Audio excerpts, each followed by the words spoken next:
Powerful. Welcome to Soul Series.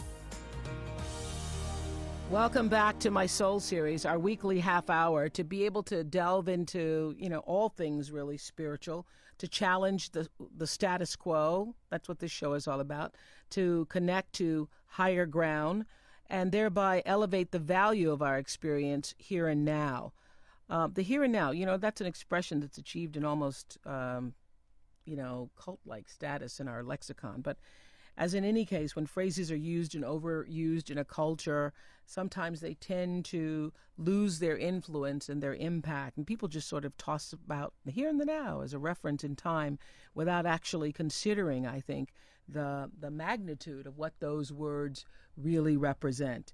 Today, right now, I want to share with you somebody who has helped me, along with millions of other people, to really understand just why that phrase, the here and particularly the now, is not only vital, but is really all that there is. My guest today should be called, I guess, the father of the now, because Eckhart Tolle is widely recognized as one of the most original and inspiring spiritual teachers of our time.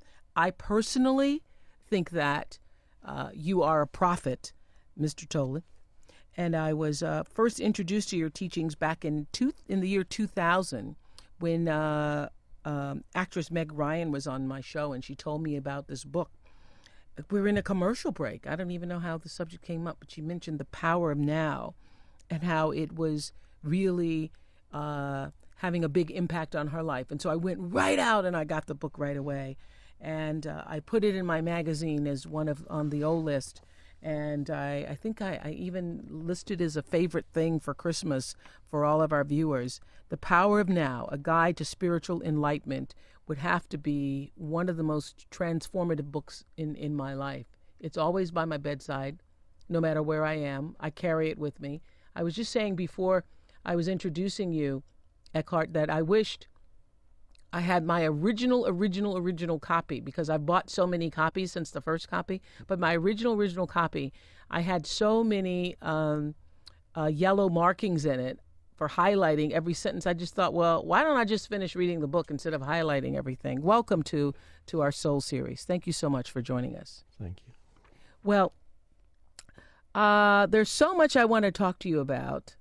I know we're not going to get to all of it, so I just want to tell all of our listeners now, those of you who are big supporters, seekers, and fans of his book, The Power of Now, that this conversation will be continued next week. So today's discussion is really, I'm going to try to focus it on the now and the book, The Power of Now. I was so moved in the book when you said, in the very beginning of the book, you said, 29 years old, having pondered suicide, you were thinking this, quote, "I cannot live with myself any longer. This was the thought that kept repeating itself in my mind. And then suddenly I became aware of what a peculiar thought that was. Am I one or two? If I cannot live with myself, there must be two of me, the I and the self that I cannot live with. Maybe, I thought, only one of them is real." I love this because it's really one of the first times I thought, yeah, that's right. When you say, I'm going to tell myself something, who is the I and who is the self? That's the fundamental question, is it not? Yes, that's right. Most people are not aware that they have a little man or woman in their head that keeps talking and talking. So there's a voice in the head, that's the internal dialogue that most people are completely identified with. And in my case, and in many people's case, the voice in the head is a predominantly unhappy one. So there's an enormous amount of unhappiness that is continuously generated by this unconscious internal dialogue. And at that moment, that night, a separation occurred inside me between the voice, which is the incessant stream of thinking, and the sense of self that had become identified with that voice in the head, and a deeper sense of self that I later recognized as essentially consciousness itself, rather than something that consciousness had become through thinking. So that night the separation occurred, and when I woke up the next morning I was completely at peace for the first time since my childhood, without understanding why. The understanding came much later. So the important point here is that it's essential for people to become aware that their thought processes and the sense of self that is derived from their thinking, which includes, of course, all one's memories, all one's conditioning, one's sense of self is a conceptual one that is derived from the past. So all the stream of thinking really is a form of conditioning of the past. So it's essential for people to recognize that this voice is going on inside them incessantly, and it's always a breakthrough when people for the first time realize, here's my thinking, here are all the habitual thoughts that I've been having, repetitive thoughts, very often recurring negative thoughts, and they suddenly realize, and here I am knowing that these thoughts are going through my head. So the identification is suddenly broken, and that is for many people the first real spiritual breakthrough. Spiritual, as I see it, is not believing in this or that, but it's stepping out of identification with a stream of thinking. So you suddenly find there's another dimension deeper than thinking inside you. I sometimes call that stillness. Mm-hmm. It's an aware presence, just that. It's nothing to do with past or future. And that we could call also, it's like waking up. That's why traditionally in many spiritual traditions they use the term awakening. Mm-hmm. So many people would tell you, well, what do you mean awakening? I'm awake already. But what is meant by awakening is that you wake up out of the stream of thinking. And when you wake up, you become present. A completely different dimension of consciousness is suddenly there.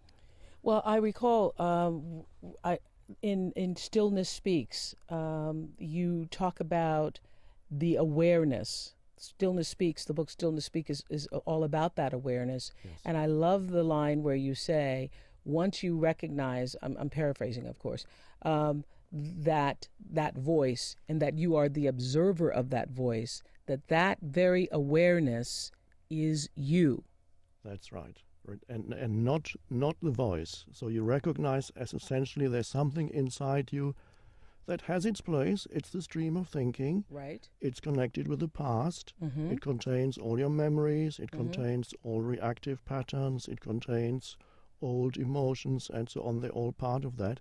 But essentially, it is not essentially who you are.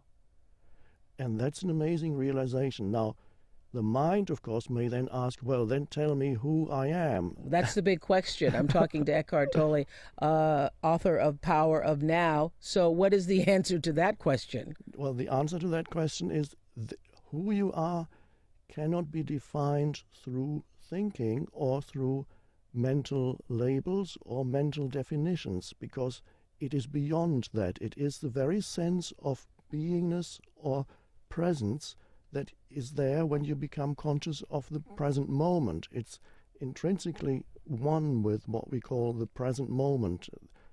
I sometimes say that some people might find this a little strange, but in essence, you and what we call the present moment at the deepest level are one.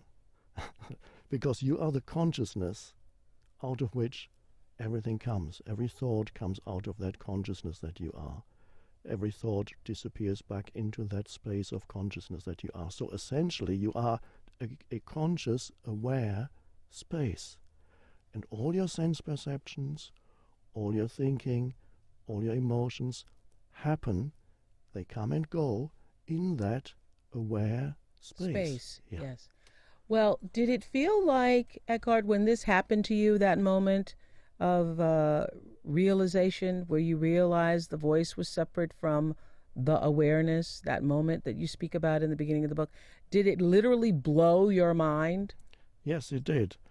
But I didn't understand it. I just realized suddenly the next day I was at peace, and I remained at peace. There was a deep sense of inner peace, although externally nothing had changed. So I knew something very drastic had happened, but it took me some years to actually understand what had happened. Some years after, 3 years after this transformation, I was talking to a Zen monk, Mm-hmm. and he was telling me, he said, well, Zen basically is very simple. It's you don't rely on thinking anymore. It means to go beyond thinking. And I suddenly realized, oh, this is what has happened to me. That state that I felt was a state of inner peace was also a state of far less thinking than I had been doing before. All that unhappy thinking, all that repetitive thinking wasn't happening to me anymore. And so you have often said in all of your books, you characterize thinking as a terrible affliction, even a disease, and that it's the greatest barrier to the power of now. But isn't to think to be human? I thought that's how we are different from other animals. That's right. Thinking can also be a powerful and wonderful tool. It only becomes an affliction if we are totally identified with thinking and we derive our sense of who we are from the stream of thinking. In that case, you're telling yourself continuously what I call sometimes the story of me. Mm-hmm, mm-hmm. And in many people's case, it's an unhappy story. So they are continuously dwelling on the past, and there's nothing wrong with the past, but if there's complete self-identification with memory, then all your sense of who you are, your sense of identity, is then derived from the stream of thinking, and that's a dysfunctional and unhappy state.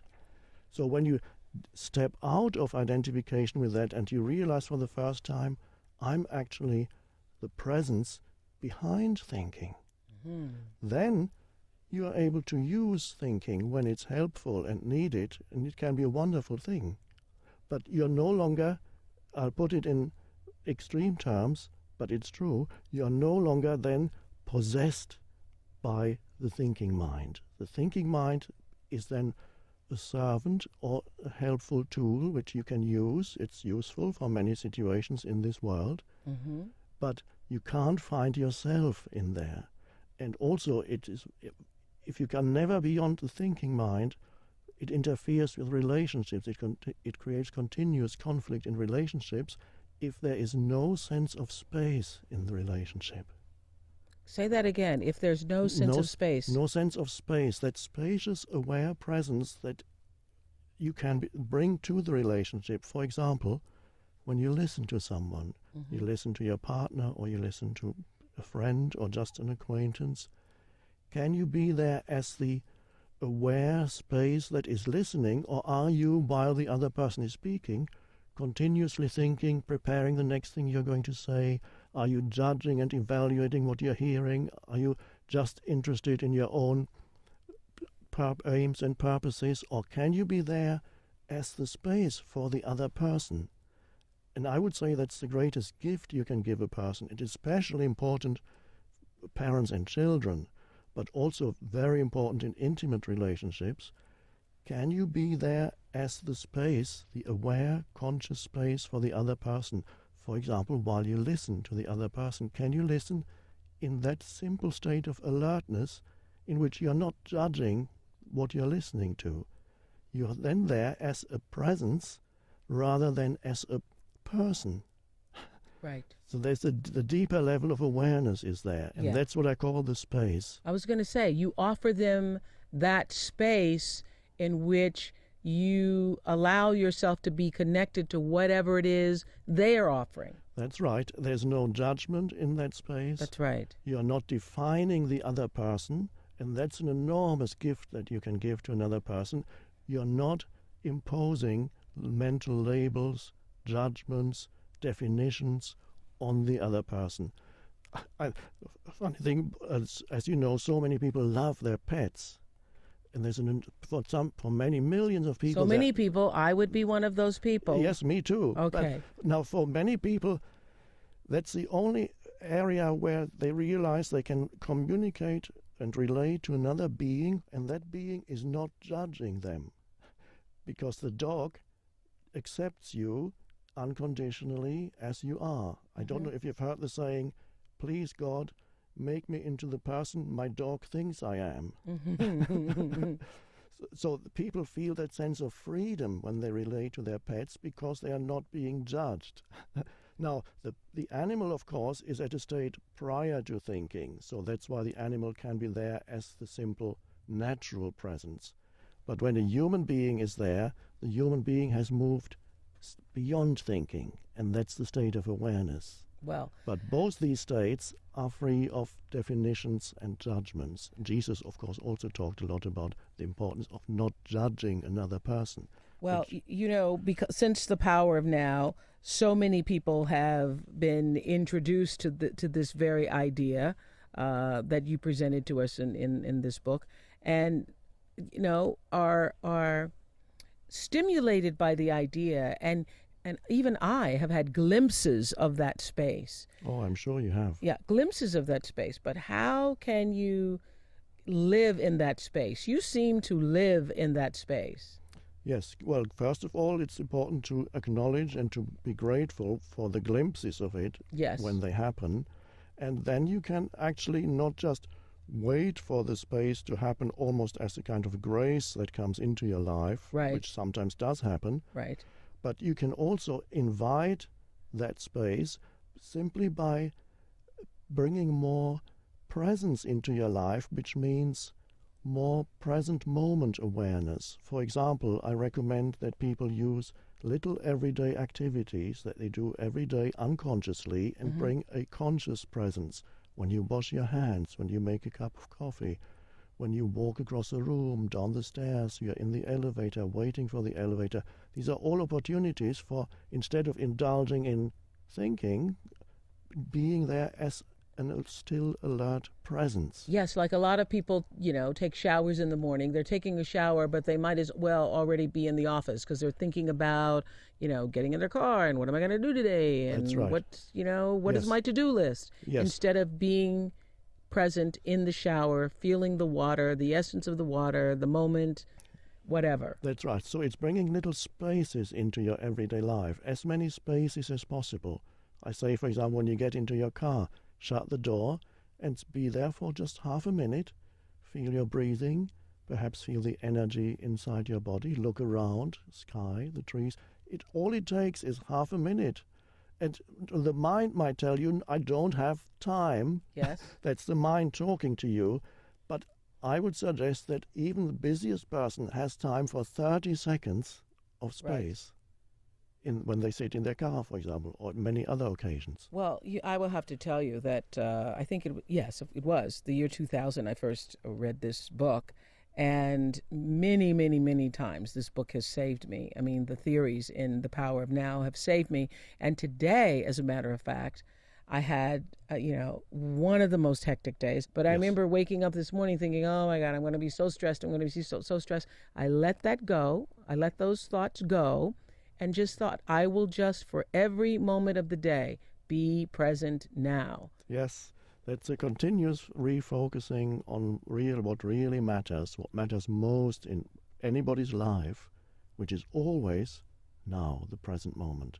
People don't realize that's all there ever is. There is no past or future except as memory or anticipation in your mind. But that's what throws me, though, in the book when you say there's no past. Of course, there has to be a past because there are all of our memories. There are all these ways we defined ourselves. That's our past. Yes, on one level you could say nobody can argue with the fact that there is such a thing as time, there is such a thing as future. Of course, we use time to meet here. We agreed on this particular time. We said we are going to meet on this day at that time. Otherwise, it would have been difficult. We might never have met accidentally. Right. And you are hard to find in all the different countries. I'm talking to Eckhart Tolle, author of Power of Now. But we agreed on this time, and we are here because this is now. That's right. So time, then, is something that we cannot do without. We could even say time is what dominates this entire life that we experience here, because This illusionary plane that we're on. That's right. Right. I call it the surface level of reality. Got is it. completely dominated by time, which is the past and future in the continuous stream. And people look to time very often for expecting that time will eventually fulfill them, time will eventually give them what they need, time will eventually give them happiness. And sometimes, of course, it does for a while. But essentially, the true happiness you cannot find by looking into the future, because it is intrinsically one with living deeply in the present moment. So it has been said there are two ways of being unhappy. One is not getting what you want, and the other is getting what you want. Right. Because if you think this, that, or the other is going to make me happy, even when you get it, and you haven't realized that the present moment is all you ever have, you will again be focusing on the next moment and always expecting, because it's a mental pattern that is very deep-seated, always focusing, always expecting something in the next moment, never being fully in this moment. Well, another thing that changed me when I read The Power of Now over 7 years ago was your comments about the fact that all of our stresses, every stress that you have, is based upon, for the most part, thinking about what happened in the past or what should be happening in the future. That if you're able to take a deep breath, no matter what crisis is going on in your life, and look at what is happening now, in this moment, right now, I'm okay. That's right. Another way of putting it would be to say, when many people identify their whole sense of self with problems. Right. Problems. They're continuously involved in problems. And so for many people, their whole sense of identity is intimately bound up with the problems they have or think they have. And often, just as a reality test, I tell people, just a moment, I say, what problem do you actually have at this moment? Just focus, see what the problem you have at this, not in an hour's time or tomorrow morning, but what problem do you have now? And sometimes people would suddenly wake up when they hear that question, because they have to realize, at this moment, I don't actually have a problem. What you might have is a challenge. If a danger arises, a wild animal jumps into this room, that's a challenge. And then, of course, it's not a problem because there's no time to make it into a problem. So for a problem to exist, you need time and you need mind activity, repetitive mind activity. In the present moment, there may be a challenge. That is true. There may even be pain. There may be an emotion, but not what we call problem. So when people think, how do I get out of my problems? I suggest go into the present moment and see what is the problem now. And then you will always have to admit, well, right now, I don't actually have a problem. And people got that, even people who are in prison. I've had letters from people in prison, some are in for life, and they've written to me and said, I understood your message and I have become free. And they meant free inside. Wow. Free of problem making. Yes. So, yes, similar to Viktor Frankl in Man's Search for Meaning. Yes. Yes. Yes. Free of problem making. I want to ask you, as I completed the book and have read and reread it many times over the years, portions of it, all of it, listened to the tapes, I often wonder, do you live like this all the time? Are you always in the now? Yes, I'm basically in the now, surrendered to what happens. Occasionally, if I see, for example, somebody inflicting pain on somebody else or something, an emotion may come, anger may arise very briefly and then pass through. It doesn't link into the brain and creates an enormous amount of useless thinking. So emotions can come and go, but I'm basically in that state of surrender to what is. Wow. Because what is always already the case. So you can't really argue internally with what is, because if you do, you suffer. Well, what about having does it leave you passionless for life, though? Because whatever is just going to be. No, no. In fact, you're more passionately alive when you are internally aligned with the present moment, which means you let go of this inner resistance, which on a mental level is judgment and complaining, and on an emotional level is some kind of negativity. So these two go together. Many people have an enormous amount of complaining going on continuously in their mind. Some people do it out aloud all the time. And usually the complaining is about what was, yes, or what they wish was. Or what should be, but isn't Yes. happening, and this shouldn't be happening, and you shouldn't do this, and I don't want to be here. And so they always find something to complain about. And so these are ways of denying the present moment. And that's a very dysfunctional state, because you're basically denying life itself, because outside of now there is no life.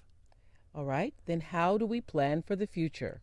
We're all told that we should plan for the future. We shouldn't just be passive about the future. No, you should plan for the future, and you don't need to lose yourself in the future. If you plan for the future, you can actually enjoy saying, okay, let's say I'm planning a trip or I'm planning a course of study, and you write down what you have to do, the various steps, and you enjoy that. The question is, are you losing yourself in the future, or are you simply using time and future on a practical level, where it's fine, it has its place on the practical level? But if you think that's some point that I'm going to reach in the future, now it might be the next vacation, or it might be when I find the ideal partner, or it might be when I get a better job or a better place to live, or live in a more pleasant city, or whatever it is, then I will finally be happy. And so, yes, a continuous projection mentally away from the now, that's where you lose yourself in the future. And that's the dysfunction. Using planning is actually fine. There's nothing dysfunctional about that. So, and that's the difference, you could say, between, as I call it, clock time, which has its place in this world, right, and psychological time, which is the obsession, continuous obsession with past and future. When you say have its place in this world, do you feel that, even now in the human body, which is often for a lot of people the pain body that you call it, do you feel that you're straddling both worlds? Yes, you could say that. There needs to be a balance between dealing with things in this world, which involves time and thinking, but not being totally trapped on this level of time and thinking, not being totally trapped in time and totally trapped in the stream of thinking, so that there is a deeper dimension inside you that is actually outside of that stream of time and thinking. And that's the inner stillness, that's the inner peace, and that is a deep, vibrant sense of aliveness. So you're actually very passionate about life in that state. Wow. That's what we're looking for here. I just love talking to you. One of my favorite books all time in the world, The Power of Now, Eckhart Tolle. Thank you so much for joining us this week. And we'll talk next week about one of my favorite things to discuss, the ego, which you speak so profoundly about in your book, A New Earth, Awakening to Your Life's Purpose. We'll join you again next week. Thank you so much, everybody, for listening. Thank you.